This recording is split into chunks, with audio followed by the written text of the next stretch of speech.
You want to know what's wild? The riskiest thing most Frenchie owners do isn't some exotic mistake. It's the walk. The regular, everyday, twice-a-day walk that you think is, good for them. And it is. It can be. But the way most people do it, with a French Bulldog specifically, it can quietly cause real health problems over time. Because here's what nobody tells you when you bring one of these guys home. Their airway is compromised. That's the polite word. The real word is, it's a mess. The soft palate's too long. The nostrils are too narrow. The trachea's undersized. They're breathing through a straw on a good day. And then you clip a leash to a collar and take them out in July and just walk. Like they're a lab. Like they're built the same. They're not built the same. Not even close. And the thing that kills me is how obvious the signs are once you know what to look for. The snoring, that's not cute. That's partial obstruction. The snorting after a walk, that's not just, oh, Frenchies do that. That's a dog whose airway is telling you something. And most people just laugh at it, post it on TikTok. Look how silly he sounds. I get it. I used to think that stuff was just breed personality. Like, oh, they're just loud breathers. It's part of the charm. Turns out I was wrong. Pretty badly wrong. That noise is a symptom, not a feature. So let's talk about the 3 biggest ways a normal walk, the thing you do every single day without thinking, can actually wreck your Frenchie. And yeah, 2 of them are things you're probably doing right now. Not because you're a bad owner, because nobody told you.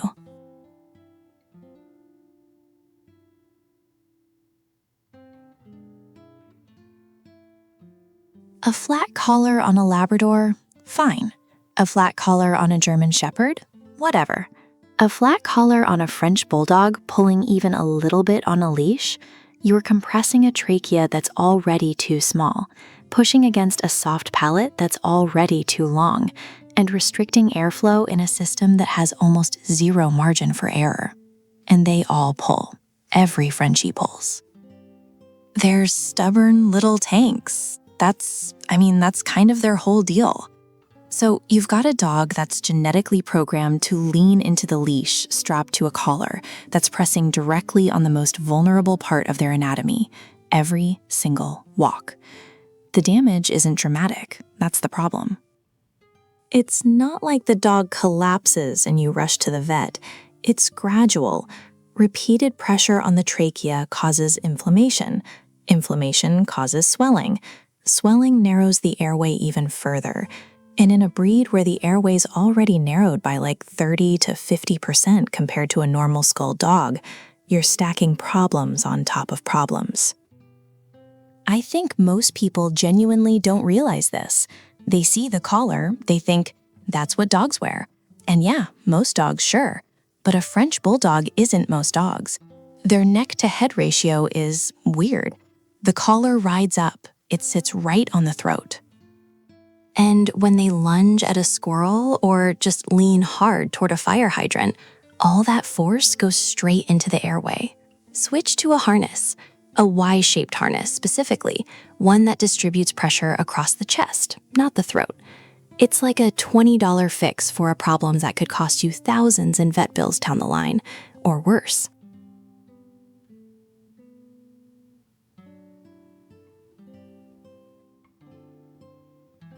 "78 degrees. That's it. That's the number. Most people hear heat stroke risk, and they picture like a 100-degree day in Phoenix, locked car, pavement you could fry an egg on, and yeah, obviously that's bad. But French Bulldogs start overheating way, way before that. Because they can't cool themselves. That's the part people miss. Dogs cool down by panting. Air moves over the tongue, moisture evaporates, blood cools, body temperature drops. It's a pretty elegant system. Unless your dog's airway is the width of a cocktail straw, in which case the whole system just doesn't work. Not well enough. Not when it counts. So you take your Frenchie out at 2 in the afternoon in, 83 degrees. Not even that hot. You do a 20-minute walk. The dog's panting hard by minute 5, but they always pant hard, right? That's just how they are. Except this time, they're panting hard because their core temperature is climbing, and they physically cannot move enough air to bring it back down. And the gap between panting a lot and heat stroke in a brachycephalic breed is terrifyingly small. We're talking organ damage, brain damage, death, from a walk that felt normal. Early morning or late evening, that's your window. And I mean early, not 9 a.m., not morning-ish, like 6:30, before the pavements had time to absorb heat, because the air temperature's only half the problem. Asphalt gets 20 to 40 degrees hotter than the air above it, and your dog's about 6 inches off the ground. They're walking through a heat layer you can't even feel. Carry water. Keep walks short. And if your Frenchie lies down mid-walk and won't move, that's not stubbornness. That's a dog telling you it's done. Listen to it.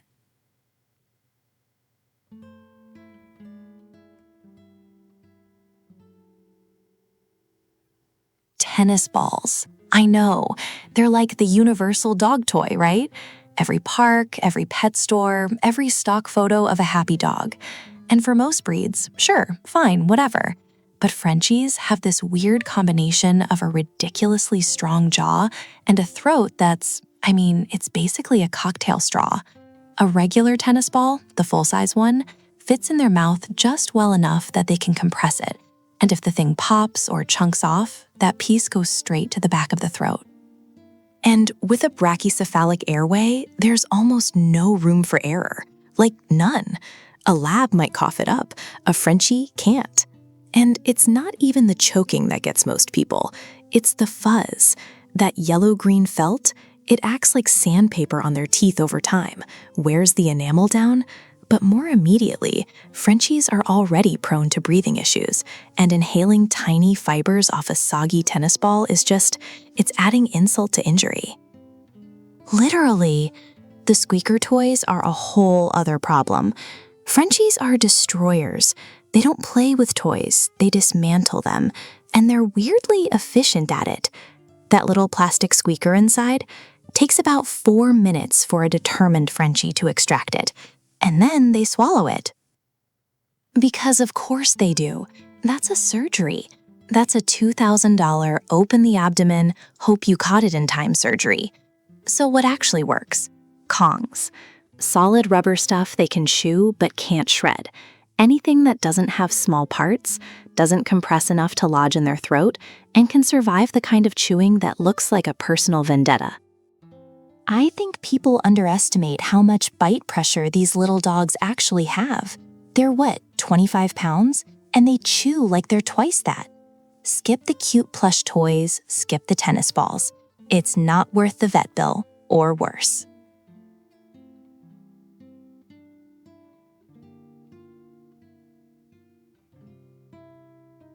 Frenchies sink. That's it. That's the whole thing. They are, pound for pound, one of the worst built dogs for water that has ever existed. And I don't mean they're bad swimmers. I mean they are physically incapable of swimming. Their center of gravity is so far forward, massive head, broad chest, tiny little back end, that the second they hit water deeper than their elbows, they just tip, face first. Like a bowling pin that someone shoved from behind. And here's what kills me. People know this, kinda. They've heard Frenchies aren't great swimmers, so they think, okay, I'll just watch him, I'll be right there. But right there doesn't matter when a dog goes under in 2 seconds and panics. A panicking Frenchie in water is not paddling toward you. They're flailing, they're gulping. Their airway, which is already compromised, remember, because of the flat face, is now filling with water. You're not rescuing a dog that's struggling, you're rescuing a dog that's drowning. And those are 2 very different emergencies. Pools are the obvious one, but honestly, bathtubs get overlooked. Lakes with drop-offs, beaches with any kind of current, even those little backyard kiddie pools. If a Frenchie stumbles and ends up face down, The combination of short legs and a heavy skull makes self-righting genuinely hard. Life vests help if you're, say, on a boat. Get one with a handle on the back. You'll need it. But even with a vest, don't let them actually swim. The vest keeps them from sinking immediately. It doesn't teach them to swim. There's a difference. I think the mistake is treating them like small dogs that just need a little extra caution around water. They don't need extra caution. They need a hard rule. No unsupervised access. No, he'll be fine. The water's shallow. Shallow for a golden is not shallow for a dog built like a cinder block.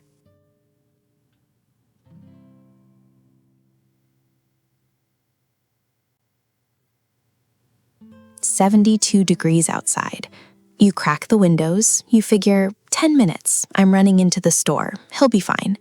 And for a Labrador, honestly, maybe, probably. But a Frenchie at 72 degrees in a parked car is already in trouble. The interior of that car hits 100 degrees in under 15 minutes. And a French Bulldog cannot cool itself down the way other dogs can. That's the part people miss. It's not just dogs overheat in cars. It's that Frenchies overheat faster, worse, and with less warning than almost any other breed. Their airways are so compressed that panting, which is literally the only cooling mechanism a dog has, barely works. They're pushing air through a system that's too narrow, too short, and too obstructed to move enough volume, so they pant harder. Which generates more heat, which makes them pant harder. It's a feedback loop, and it closes fast. Heat stroke in a Frenchie doesn't look like what you'd expect. They don't gradually slow down and get lethargic. They go from fine to collapsing in, I've read accounts where it's under 10 minutes. Bright red gums, thick drool, staggering, then down. And once they're down, even with emergency vet care, the survival numbers aren't great. Brain damage, organ failure. This isn't a close call and then they're fine situation. And it's not just parked cars. Long drives with bad AC, sitting in traffic on a hot day, even riding in the cargo area of an SUV where the air doesn't circulate as well, all of it counts. Frenchies need direct airflow. They need climate control that's actually reaching them, not just the front seats. Keep the car cold, like colder than you'd want it. If you're comfortable, your Frenchie is probably already working harder than you think. And never, I mean genuinely never, leave them in a parked car. Not for 5 minutes, not with the windows down, not ever.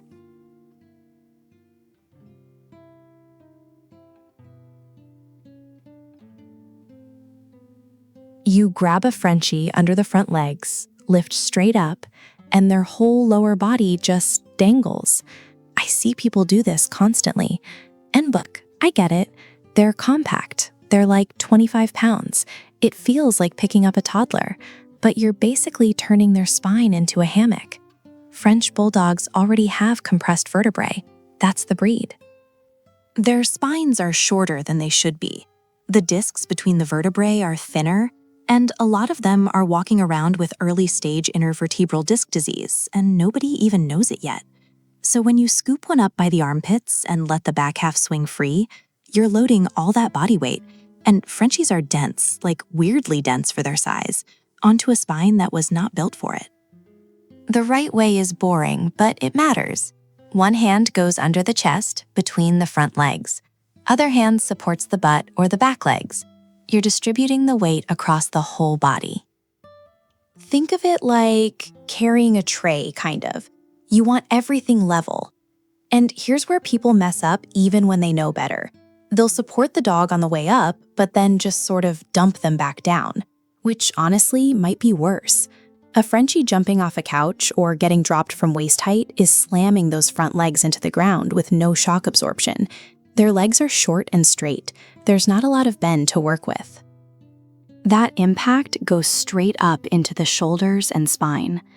I think most people don't realize how fragile the skeletal structure actually is on these dogs. They look sturdy, they feel solid, but the architecture is I mean, it's compromised. That's the honest word for it. So just 2 hands, level body, gentle on the landing, every time.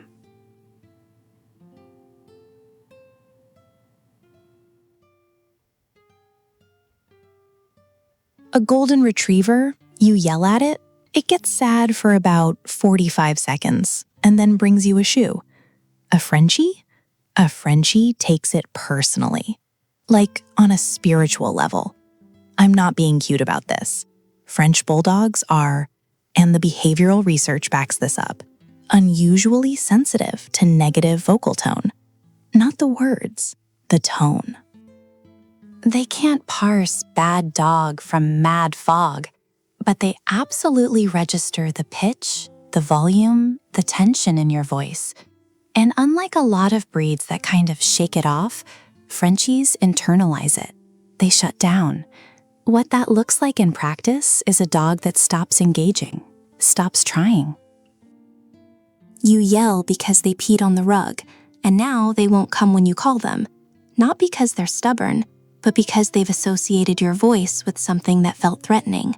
And once a Frenchie decides you're unpredictable, good luck. That trust is slow to build and fast to break. The other thing, and this one's kind of grim, is that yelling can trigger genuine respiratory distress in a brachycephalic breed. They get stressed, the breathing speeds up, the soft palate starts doing its thing, and now you've got a dog that's panicking and physically struggling to get air, all because you raised your voice about a chewed-up sandal. Positive reinforcement works better with basically every breed, but with Frenchies, it's not even close. They are wired to please you. They want to get it right. They just need you to show them what right looks like, without making them feel like the world is ending. So yeah, firm voice, sure. Redirection, absolutely. But yelling, it doesn't teach them anything except that sometimes you're scary. And a scared Frenchie is a Frenchie that's harder to train, harder to bond with, and more likely to develop anxiety behaviors down the line.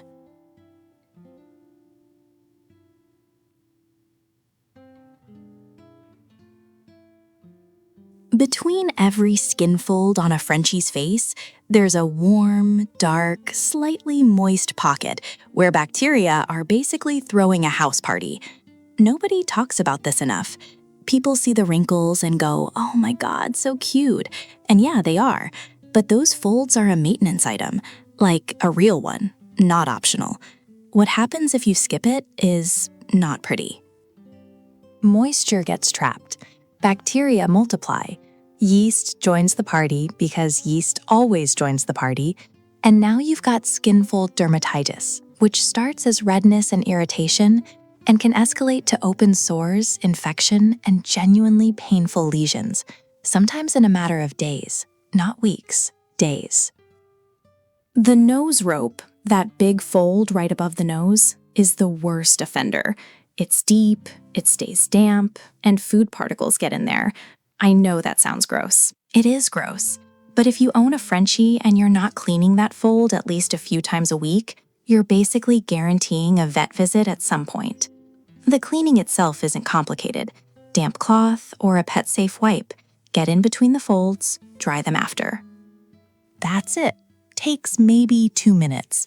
Some people use a thin layer of coconut oil or a dog-specific balm to keep the skin from cracking, which, yeah, fine, that works. The point is, you gotta get in there and actually look at what's going on. And here's the part that bugs me. A lot of breeders don't mention this. You bring home a 10-week-old puppy with a face like a catcher's mitt, and nobody says, hey, by the way, you need to clean between those folds or your dog's face is gonna rot. That's kind of a big omission. So love the wrinkles, obviously, but treat them like what they are, high-maintenance skin architecture that needs regular attention, not decoration.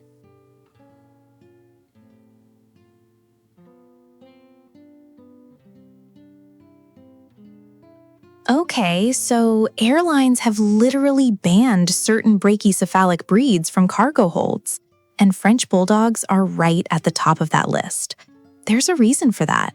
Actually, there are a lot of reasons for that. their airways are already compromised, like structurally. That smushed face everybody loves? It means shortened nasal passages, an elongated soft palate, narrower trachea. The whole breathing apparatus is just kinda jury-rigged. Works fine on your couch, works fine on a walk when it's not 92 degrees out. But you put that dog in a pressurized cargo hold at 35,000 feet with temperature fluctuations and stress and limited airflow, that's a different equation. And the numbers back this up. French Bulldogs have accounted for a wildly disproportionate number of in-flight pet deaths over the years. We're not talking about a slight bump in the stats.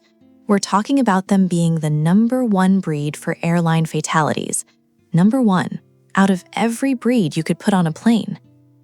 The stress alone is a problem. Dogs can't equalize pressure the way we do.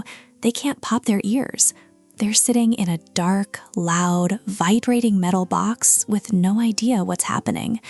For a breed that already overheats fast and struggles to breathe when they get anxious, that's a bad combination. Really bad.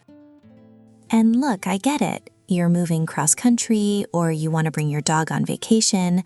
I understand the impulse, but there are alternatives. Ground transport services, driving, even pet-specific travel companies that do road trips with your animal. None of them are as convenient as booking a flight, but convenience isn't the metric here. Some vets will flat out tell you, do not fly your Frenchie, period. And honestly, I think they're right. The risk-to-reward ratio is just, it's not close.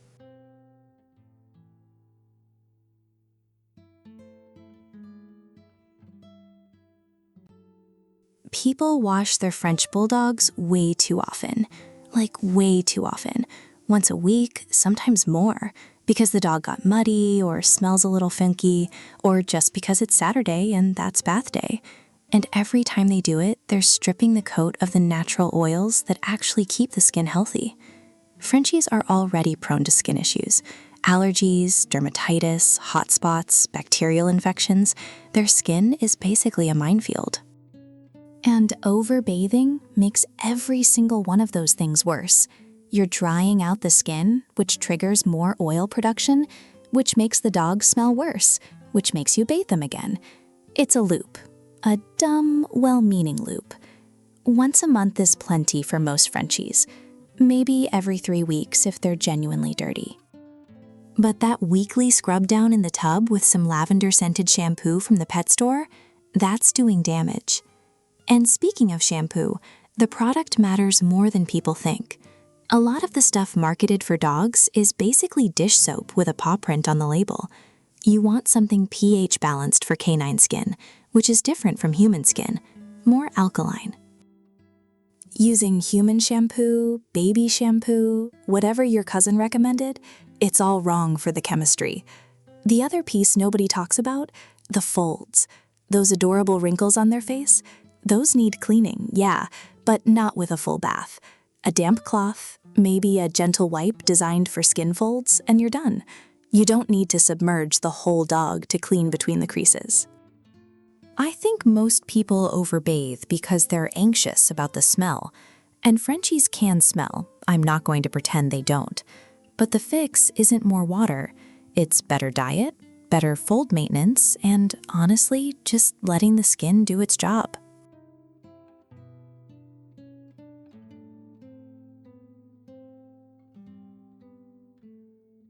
You know that thing where a Frenchie sits up on its hind legs like a little person? Paws up, chest out, just sitting there like a gopher. People lose their minds over it.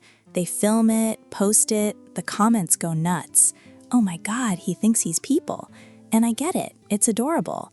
But vets and canine orthopedic specialists have been quietly warning about this posture for years.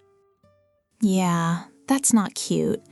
I mean, it looks cute, I get why people love it, but that posture puts a genuinely dangerous amount of pressure on the lumbar spine, and French Bulldogs already have one of the highest rates of intervertebral disc disease of any breed. Something like 1 in 5 will deal with some form of spinal issue in their lifetime. 1 in 5. IVDD, intervertebral disc disease, is where the discs between the vertebrae either bulge or rupture. It can cause pain, nerve damage, partial paralysis, sometimes full paralysis in the back legs. It's serious. And anything that repeatedly loads the spine in a way it wasn't designed for, that's accelerating the timeline. When a Frenchie sits upright like that, the spine is compressed vertically. There's no structural support from the front legs. The lower back is absorbing all of it. And if the dog does this a lot, because it gets attention, because it gets treats, because you laugh every time, you're basically reinforcing a behavior that's slowly grinding down the discs. Same goes for encouraging them to stand on two legs, or dance, or walk upright toward you. All of it loads the spine wrong. All of it. And look, I'm not saying your dog is going to be paralyzed because it sat up funny once at a barbecue, but when people actively train the behavior, reward it, build their whole TikTok around it, that's where it crosses from harmless quirk to kinda reckless. I think so. The breed's already dealt a bad hand structurally. No reason to make it worse for a video.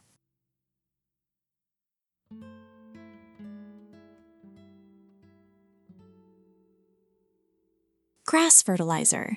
That's the one nobody thinks about. You put it down in spring, maybe again in fall, your yard looks great, and your Frenchie's out there rolling in it 20 minutes later. Face first, mouth open, because that's what they do. And look, most fertilizer bags say something like pet safe after drying, which, okay, technically, maybe, but Frenchies aren't most pets. They're low to the ground, like really low. Their whole face is basically a mop dragging across whatever you just treated. They're breathing it in, licking their paws, chewing on grass that's coated in, you don't even know what half those chemicals are.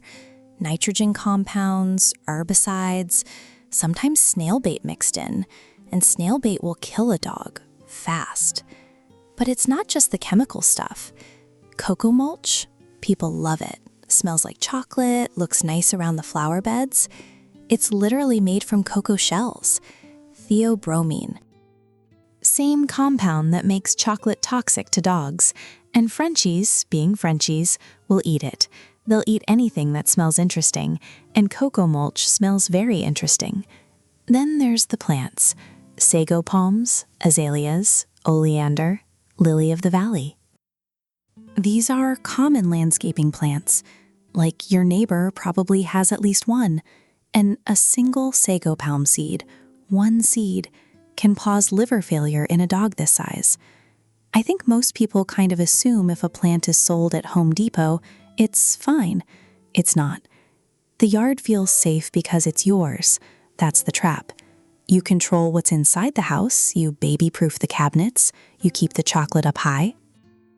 But the yard, you fertilize it and forget. You plant what looks good. You don't think about it the way you think about, say, what's under the kitchen sink. And that's the part that gets people. The yard is the room in your house you forgot to dog-proof.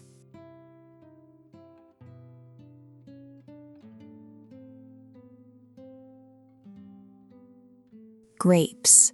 I know you've heard this one, but I want to talk about why it's worse than people think. Because there's this weird gap between, oh yeah, grapes are bad for dogs, and understanding what actually happens. One grape. That's, I'm not exaggerating for effect here, that's a potentially lethal dose for a French Bulldog. One. And the scary part is, there's no reliable dose-response curve. Some dogs eat a handful and seem fine. Others eat 2 and go into acute kidney failure within 72 hours. Vets still don't fully understand the mechanism. They think it might be tartaric acid, but they're not sure, which means there's no antidote. There's no, well, if it's under this amount, you're probably okay. You're rolling dice. And raisins are worse, by the way. Concentrated. Same toxin, smaller package. Trail mix on the coffee table, a granola bar someone dropped. That's all it takes. But grapes get the attention. The one that flies under the radar? Xylitol. It's in sugar-free gum, some peanut butters, certain vitamins, toothpaste. And in dogs, xylitol triggers a massive insulin release. Blood sugar crashes, liver failure follows. A single stick of sugar-free gum can kill a small dog. And Frenchies are small dogs. People forget that because they're stocky, because they've got that big dog energy, but they're like 22, 25 pounds. That's it. The peanut butter thing is what gets me, honestly, because people specifically use peanut butter as a dog treat. They stuff Kongs with it, they use it to hide pills, and most peanut butter is fine. But some brands, and it changes, they reformulate. Some brands swap sugar for xylitol, so you've got to read the label every time. Not just once, every jar. I think the instinct is to memorize a list. Grapes bad, chocolate bad, onions bad, and then stop thinking about it. But the list changes. New sweeteners show up, formulas get tweaked.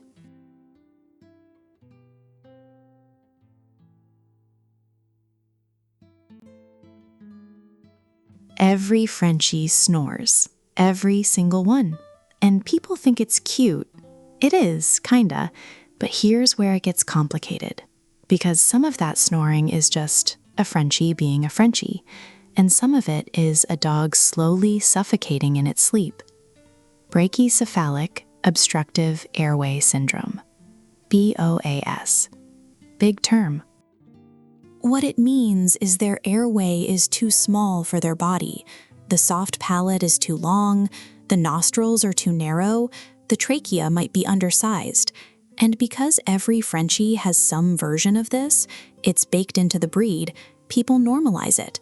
Oh, he always sounds like that. Yeah, that's the problem. The snoring you should actually worry about sounds like, okay, imagine someone breathing through a coffee stirrer. That thin, high-pitched wheeze, or a snore that stops, goes silent, and then restarts with a big gasp. That's an obstruction. That's the airway collapsing and reopening.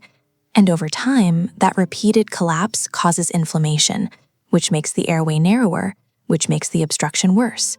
It's a cycle that only goes one direction. I think a lot of people don't bring it up with their vet because they're kind of embarrassed. Like, my dog snores. Is that a medical question? Yes, it is.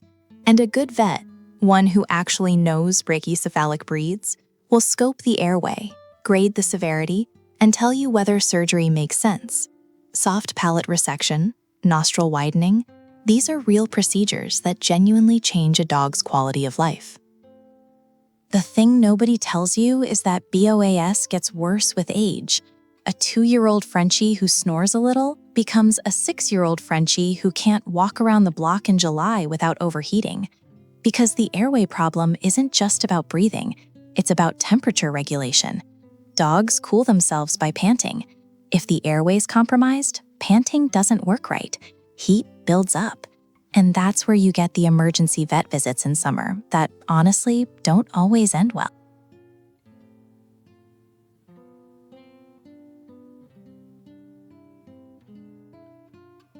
You'd think it makes sense. It's August, your Frenchie's panting like crazy. You grab the clippers and... No, stop. Put them down. French Bulldogs have a double coat. And I know, looking at them, you wouldn't guess that. They're not exactly huskies. But they've got this short, dense undercoat beneath the top coat, and that layering system is doing more than you think. It's insulating, and not just against cold. It works in reverse. That coat is actually buffering heat, reflecting UV, keeping their skin temperature more stable than if you just shaved it all off and exposed raw skin to direct sun. And here's where people get it wrong. They shave the dog seems cooler for a day or two, and they think it worked. But what's actually happening is you've stripped the one thing regulating their temperature, so now they're absorbing more heat, not less. They're more vulnerable to sunburn, and Frenchies, with that thin, pale skin a lot of them have, burn fast. Like, genuinely fast. But the real problem? The coat doesn't always grow back right. That undercoat can come in patchy or coarse or just weird. Sometimes it doesn't come back at all in spots. You end up with a dog that looks moth-eaten and is actually worse off in every weather condition, summer and winter. If your Frenchie's overheating, the move is shade, water, cooling mats, maybe a damp towel on the belly, not the clippers. I get the instinct, I really do. You see a hot dog and you want to fix it. But shaving a double-coated breed is one of those things that feels like a solution and is actually the problem. Groomers will tell you this. Vets will tell you this. The coat is doing a job. Let it do the job.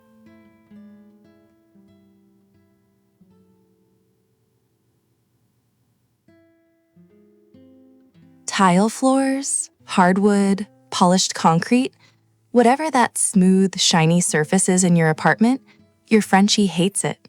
Or, well, their joints do. They might not know it yet.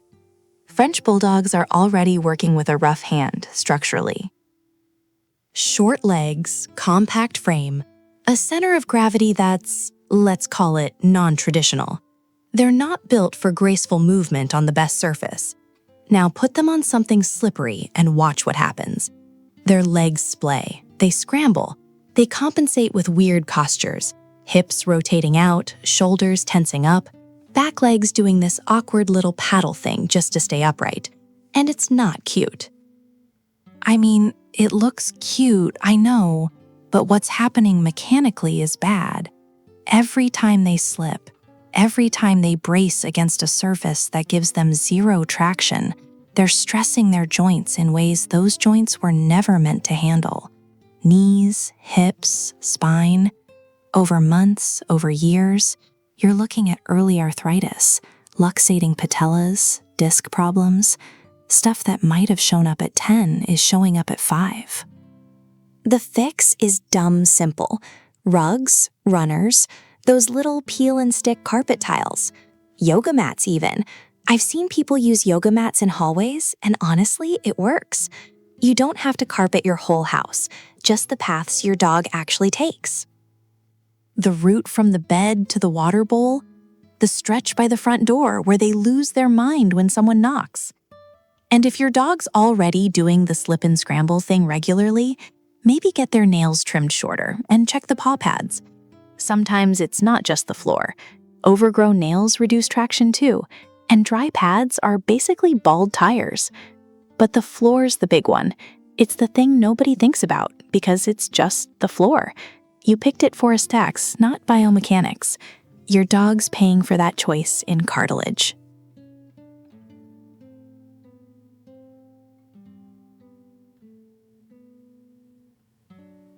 Somebody, I don't know who started it, probably some Instagram account with a jacked Frenchie, decided these dogs need serious exercise.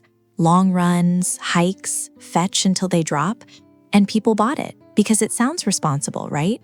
A tired dog is a good dog. Exercise your dog. Be a good owner. Except French Bulldogs are brachycephalic. That flat face isn't cosmetic. Well, it is cosmetic, that's the whole problem. But functionally, it means their airway is compromised. Shortened soft palate, narrow trachea, small nostrils. They are physically incapable of cooling themselves as efficiently as a dog with a normal snout. Panting is their AC system, and their AC system is running through a coffee straw. So when you take a Frenchie on a 3-mile run in July, you're not building fitness. You're cooking them from the inside. Their body temperature spikes. They can't ventilate fast enough, and you're one bad decision away from heat stroke. And heat stroke in a brachycephalic breed isn't like, oh, they'll be tired later. It's an emergency room visit. It's organ damage. Sometimes it's fatal. The right amount of exercise for most Frenchies is way less than people think. Short walks, 15, 20 minutes. Some play inside, mental stimulation, puzzle toys, training games, stuff that tires their brain without taxing their respiratory system. And on hot days, basically nothing. Stay inside, go out for bathroom breaks, and come right back. I think the guilt is what gets people. They see their dog gaining weight or getting hyper, and they assume the answer is more exercise. But with this breed, the answer is usually better diet and more enrichment, not more cardio. you gotta fight that instinct. The dog that's lying on the cool kitchen floor looking bored is kind of counterintuitively the dog whose owner is doing it right. Boring is safe. Boring is breathing.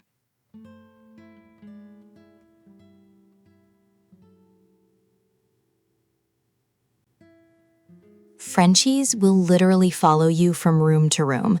Like, you get up to grab a glass of water and they're right there, toenails clicking on the tile behind you. That's not a quirk, that's the breed. They were bred to be companion dogs, lap dogs basically, and they took the job description seriously. So when you leave one alone for 8, 9, 10 hours a day, you're basically asking a dog that was engineered to sit on your lap to just what? Stare at a wall? They can't handle it. Not emotionally, and honestly, not physically either. Here's what happens. They get anxious, and Frenchie anxiety doesn't look like a golden retriever whining by the door. It looks like destructive behaviors, chewing through drywall, peeling up carpet, damaging door frames. Veterinary behaviorists have documented cases of dogs injuring themselves on crates because they were alone too long and the stress response overwhelmed them. It's a genuine welfare issue, not just a behavior quirk. And the thing people don't talk about enough, the stress triggers real medical problems. Frenchies are already prone to digestive issues. You add separation anxiety on top of that, and now you've got a dog that's stress vomiting, refusing food, developing skin problems from compulsive licking. It spirals. Look, I get it. People work. You can't be home 24/7. But if you're gone all day, every day, and there's no one else in the house, no doggy daycare, no dog walker popping in, a Frenchie is probably the wrong breed for your life. And I know that's not what people want to hear. Nobody wants to be told they shouldn't have gotten their dog. But it's kind of the truth. These dogs bond hard, unreasonably hard. And when that bond just goes away for 10 hours a day, they fall apart. Not slowly. Pretty fast, actually.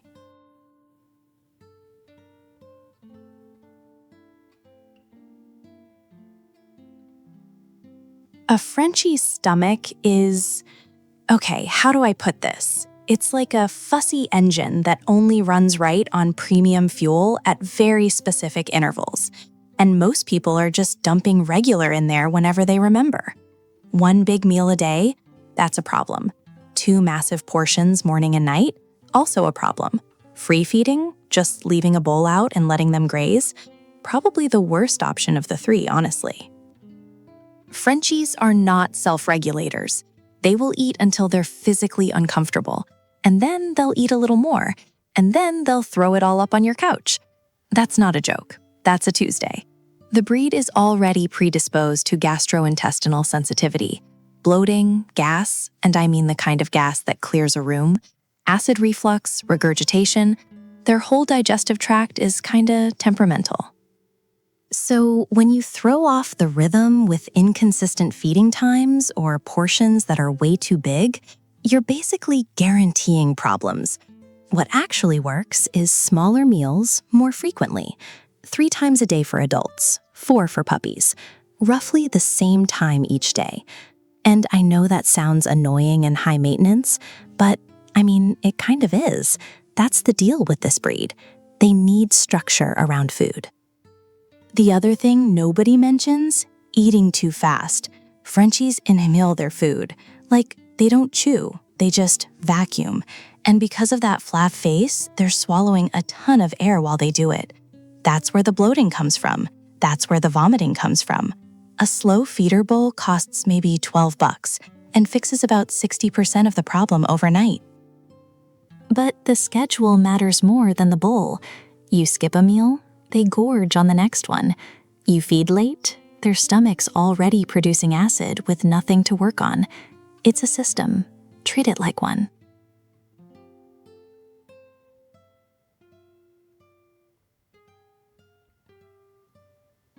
Every Frenchie owner I've ever read about says the same thing. Oh, he's fine. He's always breathed like that. And look, maybe your dog's just a loud breather, but probably not.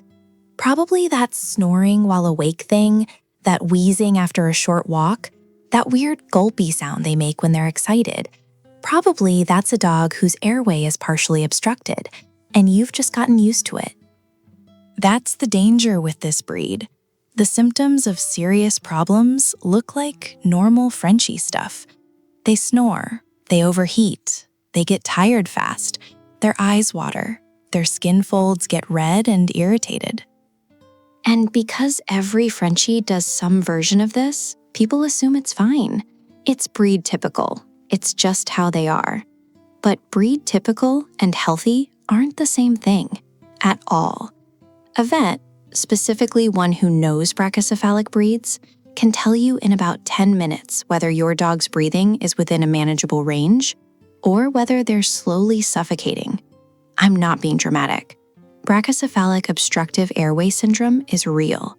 It's progressive, and it gets worse if you ignore it. And then there's the stuff you genuinely cannot see. Spinal issues. Frenchies are prone to intervertebral disc disease, which can go from he's walking a little funny to he can't move his back legs in a disturbingly short window. Hip dysplasia, cherry eye, allergies that mask as something else entirely. The vet visit you keep pushing to next month, that's the one where they catch the thing that would have cost you $400 now, but costs you $4,000 later. Or worse, the thing that's not fixable once it progresses past a certain point. I get that vet visits are expensive, Frenchie vet visits especially, because there's always something. But I'll go when something's wrong is a terrible strategy for a breed where something's almost always a little bit wrong. You just can't see it yet.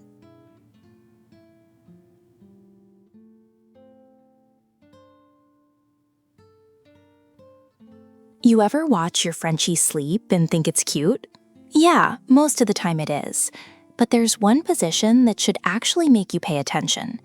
If your dog is sleeping with their head elevated, like propped up on a pillow or the arm of the couch, or wedged against a stuffed animal so their chin is tilted up, that's not a quirky preference. That's a dog who can't breathe lying flat. And I know that sounds dramatic. It's not. Frenchies are brachycephalic. Short skull, compressed airway, the whole deal. You already knew that. But what a lot of people miss is that when the soft tissue in their throat relaxes during sleep, it can partially block the airway. So the dog figures out, on its own, that keeping the head raised opens things up a little, makes it easier to get air in. It's self-correcting for a structural problem, which sounds clever until you realize what it actually means, which is that your dog is uncomfortable enough to change how it sleeps just to breathe. Now, not every Frenchie who sleeps on a pillow has a serious issue. Some dogs just like pillows. Fine. But if you're seeing it consistently, and especially if they're snoring that sounds wet or labored, or you notice pauses in breathing, like actual gaps where the chest isn't moving, that's worth a vet conversation. Not next month, soon. The tricky part is that people normalize it. Oh, Frenchies snore, that's just how they are. And yeah, some degree of noisy breathing comes with the breed, but there's a line between breed typical and struggling, and sleeping posture is one of the clearest signals of where your dog falls on that spectrum. You're not being paranoid, you're reading what the dog is literally showing you every single night.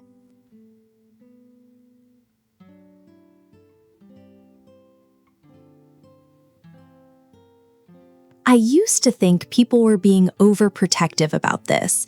Like, it's a couch, it's 2 feet off the ground, the dog wants up, the dog jumps up. What's the big deal? Turns out, kind of a big deal. Frenchies are built like little barrels on stilts. Top-heavy, compact, short legs, and a spine that's already under more mechanical stress than most breeds because of how it's shaped. That combination means the impact of jumping down from even a low surface, a couch, a bed, a porch step, puts a disproportionate load on the front legs and the intervertebral discs every single time. And one jump doesn't do it. That's why people wave it off. He's been doing it for years. He's fine.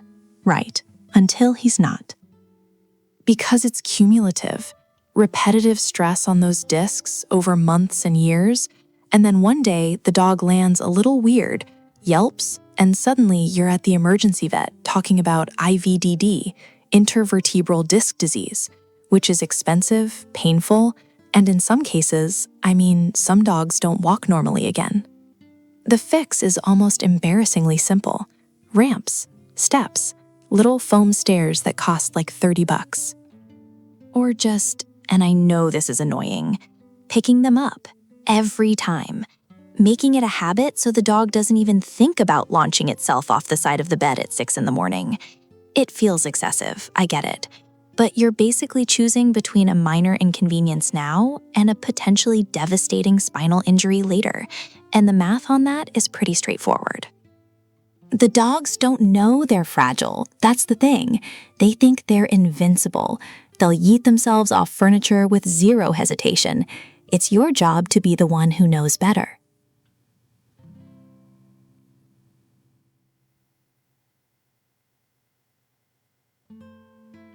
£3. That's what people mean when they say a little extra, maybe 4. On a golden retriever, £3 is nothing. On a 60-pound lab, it's a rounding error.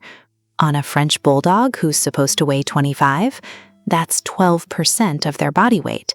That's not a little. And I think people genuinely don't realize how the math works on a small breed. They look at the dog and think, okay, he's a bit chunky, whatever, he's happy. But the structural consequences scale differently when the dog is already compromised. Frenchies already have narrowed airways, already have spines under load, already have joints that aren't built for endurance. Adding 12% more weight to that frame is like, it's like adding a weighted vest to someone with asthma and bad knees, and then asking them to do stairs. The breathing gets worse, noticeably. Because the extra tissue around the throat and chest compresses an airway that's already too small. The joints wear faster because they're carrying load they weren't designed for. The heart works harder. The heat tolerance, which is already terrible in this breed, drops even further. You're basically taking every breed-specific vulnerability and amplifying it. And the hard part? Most vets won't say your dog is overweight until it's really overweight. They see so many chunky Frenchies that the baseline shifts. So you get he could lose a pound or two when the dog is actually significantly over ideal weight. You kind of have to advocate for yourself on this one. The ideal body condition, you should be able to feel the ribs without pressing hard. There should be a visible tuck at the waist when you look from above. If your Frenchie looks like a sausage from every angle, that's not stocky, that's fat, and it's costing them years.